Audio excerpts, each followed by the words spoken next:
بسم اللہ الرحمن الرحیم۔ سورۃ صاد مکی صورت ہے، اس میں 88 آیات ہیں اور 5 رکوع ہیں۔ لقد جاءکم رسول من انفسکم عزیز علیہ ما عنتم حریص علیکم بالمؤمنین رؤوف رحیم فإن تولوا فقل حسبی اللہ لا الہ الا هو علیہ توکلت رب العرش العظیم۔ آمین ثم آمین۔ بسم اللہ الرحمن الرحیم۔ اللہ کے نام سے شروع جو نہایت مہربان اور ہمیشہ رحم فرمانے والا ہے۔ حقیقی معنی اللہ اور اللہ کے رسول ہی بہتر جانتے ہیں، ذکر والے قرآن کی قسم۔ بلکہ کافر لوگ ناحق حمیت و تکبر میں اور ہمارے نبی صلی اللہ علیہ وآلہ وسلم کی مخالفت اور عداوت میں مبتلا ہیں۔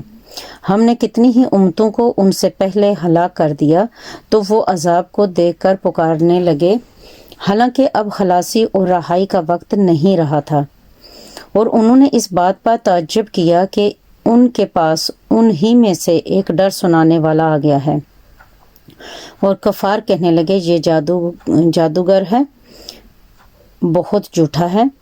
کیا اس نے سب معبودوں کو ایک ہی معبود بنا رکھا ہے؟ بے شک یہ تو بڑی ہی عجیب بات ہے۔ ان کے سردار ابو طالب کے گھر میں نبی اکرم صلی اللہ علیہ وآلہ وسلم کی مجلس سے اٹھ کر چل کھڑے ہوئے اور باقی لوگوں سے یہ کہتے ہوئے کہ تم بھی چل پڑو اور اپنے معبودوں کی پرستش پر ثابت قدم رہو، یہ ضرور ایسی بات ہے جس میں کوئی غرض اور مراد ہے۔ ہم نے اس عقیدہ توحید کو آخری ملت نصرانی یا مذہب قریش میں بھی نہیں سنا، یہ صرف خود ساختہ جھوٹ ہے۔ کیا ہم سب میں سے اسی پر یہ ذکر یعنی کہ قرآن اتارا گیا ہے؟ بلکہ وہ میرے ذکر کی نسبت شک میں گرفتار ہیں، بلکہ انہوں نے ابھی میرے عذاب کا مزہ نہیں چکھا۔ کیا ان کے پاس آپ کے رب کی رحمت کے خزانے ہیں جو غالب ہے، جو بہت عطا فرمانے والا ہے؟ یا ان کے پاس آسمانوں اور زمین کی اور جو کچھ ان دونوں کے درمیان ہے اس کی بادشاہت ہے؟ اگر ہے تو انہیں چاہیے کہ رسیاں باندھ کر آسمان پر چڑھ جائیں۔ کفار کے لشکروں میں سے یہ ایک حقیر سا لشکر ہے جو اسی جگہ شکست خوردہ ہونے والا ہے۔ ان سے پہلے قوم نوح نے اور عاد نے اور بڑی مضبوط حکومت والے یا میخوں سے اذیت دینے والے فرعون نے بھی جھٹلایا تھا، اور سمود نے اور قوم لوط نے اور ایکا کے رہنے والوں نے یعنی قوم شعیب نے بھی جھٹلایا تھا۔ یہی وہ بڑے لشکر تھے۔ ان میں سے ہر ایک گروہ نے رسولوں کو جھٹلایا تو ان پر میرا عذاب واجب ہو گیا، اور یہ سب لوگ ایک نہایت سخت آواز چنگار کا انتظار کر رہے ہیں جس میں کچھ بھی توقف نہ ہوگا، اور وہ کہتے ہیں کہ اے ہمارے رب، روز حساب سے پہلے ہی ہمارا حساب ہمیں جلدی دے دے۔ اے حبیب مکرم، جو کچھ وہ کہتے ہیں آپ اس پر صبر جاری رکھیے، اور ہمارے بندے داؤد علیہ السلام کا ذکر کریں جو بڑی قوت والے تھے، بے شک وہ ہماری طرف بہت رجوع فرمانے والے تھے۔ بے شک ہم نے پہاڑوں کو ان کے زیر فرما کر دیا تھا، جو ان کے ساتھ مل کر شام کو اور صبح کو تسبیح کیا کرتے تھے، اور پرندوں کو بھی جو ان کے پاس جمع رہتے تھے، ہر ایک ان کی طرف اطاعت کے لیے رجوع کرنے والا تھا، اور ہم نے ان کے ملک اور سلطنت کو مضبوط کر دیا تھا، اور ہم نے انہیں حکومت اور دانائی اور فیصلہ کن انداز خطاب عطا فرمایا تھا۔ اور کیا آپ کے پاس جھگڑنے والوں کی خبر پہنچی جب وہ دیوار پھاند کر داؤد علیہ السلام کی عبادت گاہ میں داخل ہو گئے؟ جب وہ داؤد علیہ السلام کے پاس اندر آ گئے تو وہ ان سے گھبرائے۔ انہوں نے کہا گھبرائیے نہیں، ہم ایک مقدمے میں 2 فریق ہیں، ہم میں سے ایک نے دوسرے پر زیادتی کی ہے، آپ ہمارے درمیان حق اور انصاف کے ساتھ فیصلہ کر دیں اور حد سے تجاوز نہ کریں، اور ہمیں سیدھی راہ کی طرف راہبری کر دیں۔ بے شک یہ میرا بھائی ہے، اس کی 99 دمبیاں ہیں اور میرے پاس ایک ہی دمبی ہے۔ پھر کہتا ہے کہ یہ بھی میرے حوالے کر دو، اور گفتگو میں بھی مجھے دبا لیتا ہے۔ داؤد علیہ السلام نے کہا کہ تمہاری دمبی کو اپنی دمبیوں سے ملانے کا سوال کر کے اس نے تم سے زیادتی کی ہے۔ بے شک اکثر شریک ایک دوسرے پر زیادتی کرتے ہیں سوائے ان لوگوں کے جو ایمان لائے اور نیک عمل کیے، اور ہم ایسے لوگ بہت ہی کم ہیں۔ اور داؤد علیہ السلام نے خیال کیا کہ ہم نے اس مقدمے کے ذریعے، یعنی کہ اللہ تعالیٰ نے اس مقدمے کے ذریعے ان کی آزمائش کی ہے، سو انہوں نے اپنے رب سے مغفرت طلب کی اور سجدے میں گر پڑے اور توبہ کی۔ اب یہاں پہ تھوڑا سا مختصر حوالہ دے دوں کہ معاملہ کیا ہوا تھا کہ حضرت داؤد علیہ السلام نے کافی شادیاں کی ہوئی تھیں۔ اب ایک خاتون تھیں، وہ ایک بار کپڑے دھو رہی تھیں، وہاں پہ ان کے اوپر نظر پڑ گئی ان کی، تو حضرت داؤد علیہ السلام کی، تو ان کا دل کیا کہ میں اس کو بھی اپنی زوجیت میں لے لوں، وہ حالانکہ کسی اور کی زوجہ تھیں۔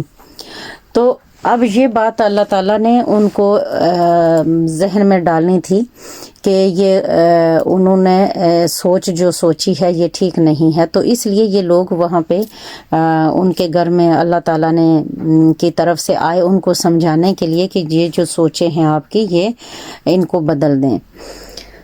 تو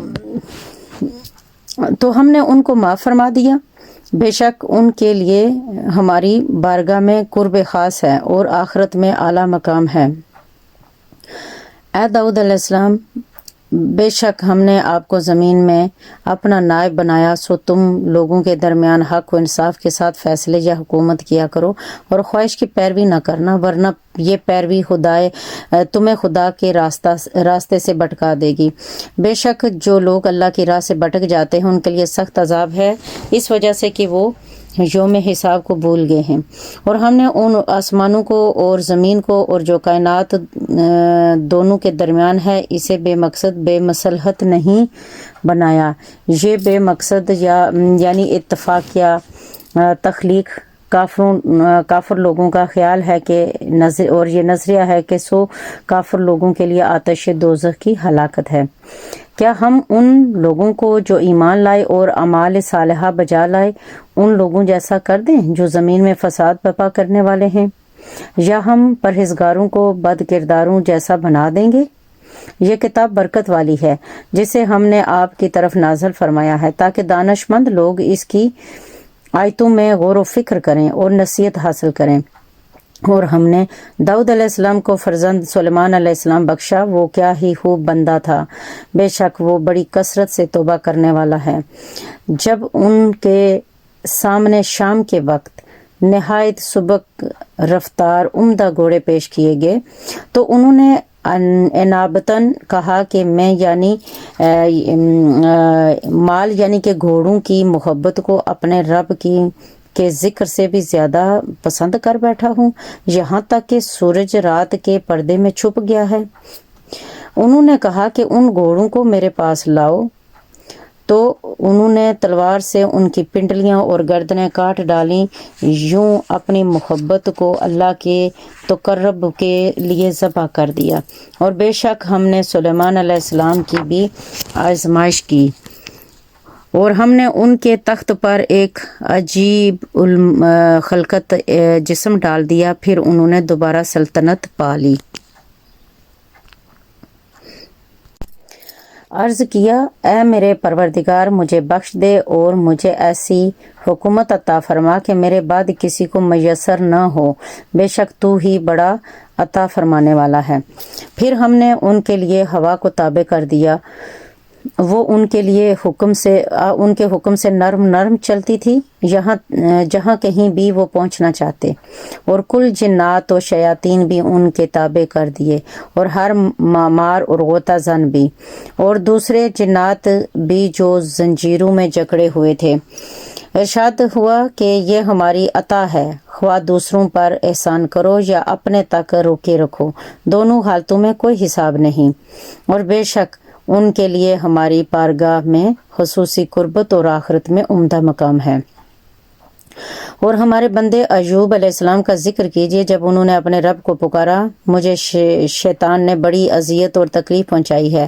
ارشاد ہوا، تم اپنا پاؤں زمین پر مارو، یہ پانی کا ایک ٹھنڈا چشمہ ہے، نہانے کے لیے اور پینے کے لیے۔ اور ہم نے ان کو اور ان کے اہل و عیال اور ان کے ساتھ ان کے برابر مزید اہل و عیال عطا کر دیے، ہماری طرف سے خصوصی رحمت کے طور پر اور دانشمندوں کے لیے نہایت نصیحت کے طور پر۔ اے ایوب، تم اپنے ہاتھ میں 100 تنکوں کے جھاڑوں کو پکڑ لو اور اپنی قسم پوری کرنے کے لیے اس سے ایک بار اپنی زوجہ کو مارو اور قسم نہ توڑو، بے شک ہم نے اسے ثابت قدم پایا۔ ایوب علیہ السلام کیا ہی خوب بندہ تھا، بے شک وہ ہماری طرف بہت رجوع کرنے والا تھا۔ یہاں پہ تمام پیغمبروں کے جو حالات ہیں وہ بڑے مختصر سے بتائے جا رہے ہیں۔ ان کی تفسیر پہلے سے بھی موجود ہے، جس میں کہ ان کو کیسے کیسے معاملات ہوئے ود ڈیٹیل اللہ تعالیٰ نے پہلے سے بتا دی ہیں۔ یہاں اس صورت کے اندر مختصر ذکر کیا جا رہا ہے۔ اور ہمارے بندوں ابراہیم اور اسحاق اور یعقوب کا ذکر کیجئے، جو بڑی قوت والے اور نظر والے تھے۔ بے شک ہم نے ان کو آخرت کے گھر کی یاد خاص خصلت کی وجہ سے چن لیا تھا، اور بے شک وہ ہمارے حضور بڑے منتخب اور برگزیدہ اور پسندیدہ بندوں میں سے تھے۔ اور آپ اسماعیل اور یسع اور ذوالکفل علیہ السلام کا بھی ذکر کیجئے، اور وہ سارے کے سارے چنے ہوئے لوگوں میں سے تھے۔ یہ وہ ذکر ہے جس کا بیان اس سورت کی پہلی آیت میں ہے، اور بے شک پرہیزگاروں کے لیے عمدہ ٹھکانہ ہے، جو دائمی اقامت کے لیے باغات عدن میں ہیں، جن کے دروازے ان کے لیے کھلے ہوں گے، اور اس میں مسندوں پر تکیے لگائے ہوئے ہوں گے، اور اس میں وقفے وقفے سے بہت سے عمدہ پھل اور میوے اور لذیذ شربت طلب کرتے رہیں گے، اور ان کے پاس نیچی نگاہوں والی باحیا ہم عمر حوریں ہوں گی۔ یہ وہ نعمتیں ہیں جن کا روز حساب کے لیے تم سے وعدہ کیا جاتا ہے، بے شک یہ ہماری بخشش ہے، اسے کبھی بھی ختم نہیں ہونا، یہ تو مومنوں کے لیے ہے، اور بے شک سرکشوں کے لیے بہت ہی برا ٹھکانہ ہے۔ وہ دوزخ ہے، اس میں وہ داخل ہوں گے، سو بہت ہی برا بچھونا ہے، یہ عذاب ہے، ہم انہیں یہ چکھانا چاہتے، یہ عذاب ہے، پس انہیں یہ چکھنا چاہیے، کھولتا ہوا پانی ہے اور پیپ ہے، اور اسی شکل میں بھی طرح طرح کا عذاب ہے۔ دوزخ کے دروغے یا پہلے سے موجود جہنمی کہیں گے کہ یہ ایک اور فوج ہے جو ہمارے ساتھ جہنم میں گھستی چلی آ رہی ہے، انہیں کوئی خوش آمدید نہیں، بے شک وہ بھی دوزخ میں داخل ہونے والے ہیں۔ وہ آنے والے کہیں گے کہ بے شک تم ہی ہو کہ تمہیں کوئی فراغی نصیب نہ ہو، تم ہی نے یہ کفر اور عذاب ہمارے سامنے پیش کیا، سو یہ بری قرارگاہ ہے۔ وہ کہیں گے کہ یہ ہمارے رب جس نے یہ کفر اور عذاب ہمارے لیے پیش کیا تھا، تو اسے دوزخ میں دگنا عذاب بڑھا دے۔ اور وہ کہیں گے کہ یہ ہمیں کیا ہو گیا ہے کہ ہم ان اشخاص کو یہاں نہیں دیکھتے جنہیں ہم برے لوگوں میں شمار کرتے تھے، کیا ہم ان کا ناحق مذاق اڑاتے تھے یا ہماری آنکھیں انہیں پہچاننے سے چونک گئی تھی؟ یہ عمار، حباب، سوئے، بلال اور سلیمان جیسے فقراء اور درویش تھے، بے شک یہ اہل جہنم کا آپس میں جھگڑنا یقیناً حق ہے۔ فرما دیجئے میں تو صرف ڈر سنانے والا ہوں، اور اللہ کے سوا کوئی معبود نہیں جو یکتا سب پر غالب ہے۔ آسمانوں اور زمین کا اور جو کائنات ان دونوں کے درمیان ہے سب کا رب ہے، بڑی عظمت والا، بڑا بخشنے والا ہے۔ فرما دیجئے وہ قیامت بہت بڑی خبر ہے، تم اس سے منہ پھیرے ہوئے ہو۔ مجھے تو از خود عالم بالا کی جماعت ملائکہ کی کوئی خبر نہ تھی جب وہ تخلیق آدم کے بارے میں بحث و تمہیز کر رہے تھے، مجھے تو اللہ تعالیٰ سے وحی کی جاتی ہے، مگر یہ کہ میں صاف صاف ڈر سنانے والا ہوں۔ وہ وقت یاد کیجئے جب آپ کے رب نے فرشتوں سے فرمایا کہ میں گیلی مٹی سے ایک پیکر بشریت پیدا فرمانے والا ہوں، پھر جب میں اس کے ظاہر کو درست کر لوں اور اس کے باطن میں اپنی نورانی روح پھونک دوں تو تم اس کی تعظیم کے لیے سجدہ کرتے ہوئے گر پڑنا۔ پس سب کے سب فرشتوں نے بلا جمع سجدہ کیا سوائے ابلیس کے۔ اس نے شان نبوت کے سامنے تکبر کیا اور کافروں میں سے ہو گیا۔ اللہ نے ارشاد فرمایا، اے ابلیس، تجھے کس نے اس ہستی کو سجدہ کرنے سے روکا ہے جسے میں نے خود اپنے دست کرم سے بنایا ہے؟ کیا تو نے اس سے تکبر کیا یا تو بعزم خواہش بلند مرتبہ بنا ہوا تھا؟ اس نے نبی کے ساتھ اپنا موازنہ کرتے ہوئے کہا کہ میں اس سے بہتر ہوں۔ تو نے مجھے آگ سے بنایا ہے اور تو نے اسے مٹی سے بنایا ہے۔ ارشاد ہوا، سو تو اس گستاخی نبوت کے جرم میں یہاں سے نکل جا، بے شک تو مردود ہے اور بے شک تجھ پر قیامت کے دن تک میری لعنت رہے گی۔ اس نے کہا کہ اے پروردگار، پھر مجھے اس دن تک زندہ رہنے کی مہلت دے جس دن لوگ قبروں سے اٹھائے جائیں گے۔ ارشاد ہوا، جا، بے شک تم مہلت والوں میں سے ہے اس وقت کے دن تک جو مقرر اور معلوم ہے۔ اس نے کہا کہ سو تیری عزت کی قسم میں اس سب لوگوں کو ضرور گمراہ کرتا رہوں گا سوائے تیرے ان لوگوں کے جو چنیدہ برگزیدہ ہیں۔ ارشاد ہوا، پس حق یہ ہے کہ میں حق ہی کہتا ہوں کہ میں تجھ سے اور جو لوگ تیری گستاخانہ سوچ کی پیروی کریں گے ان سب سے دوزخ بھر دوں گا، اور فرما دیجئے کہ میں تم سے اس حق کی تبلیغ پر کوئی معاوضہ طلب نہیں کرتا اور نہ میں تکلیف کرنے والوں میں سے ہوں، نہ ہی میں تکلف کرنے والوں میں سے ہوں۔ یہ قرآن تو سارے جہاں والوں کے لیے نصیحت ہے اور تمہیں تھوڑے ہی وقت کے بعد خود اس کا حال معلوم ہو جائے گا۔ صدق اللہ العظیم۔ یہ سورۃ صاد ختم ہوئی ہے ترجمہ تفسیر کے تشریح کے حوالے سے۔ اللہ تعالیٰ سے دعا کرتی ہوں کہ اللہ تعالیٰ مجھے اور آپ سب کو جو اس کو سننے والے ہیں اور ہم سب کو اللہ تعالیٰ بخش دے اور ہمارے درجات بلند فرمائے، اور اللہ تعالیٰ ہماری اصلاح فرمائے، ہمیں صراط مستقیم پہ چلنے کی توفیق عطا فرمائے، اور اللہ تعالیٰ قیامت کے دن بھی ہمارا نامہ اعمال ہمارے ہاتھ میں عطا فرمائے، آمین ثم آمین، اور دائیں ہاتھ میں عطا فرمائے، آمین ثم آمین۔ وصلی اللہ تعالیٰ علی خیر خلقہ محمد و آلہ عرشہ اجمعین برحمتک یا ارحم الراحمین، آمین ثم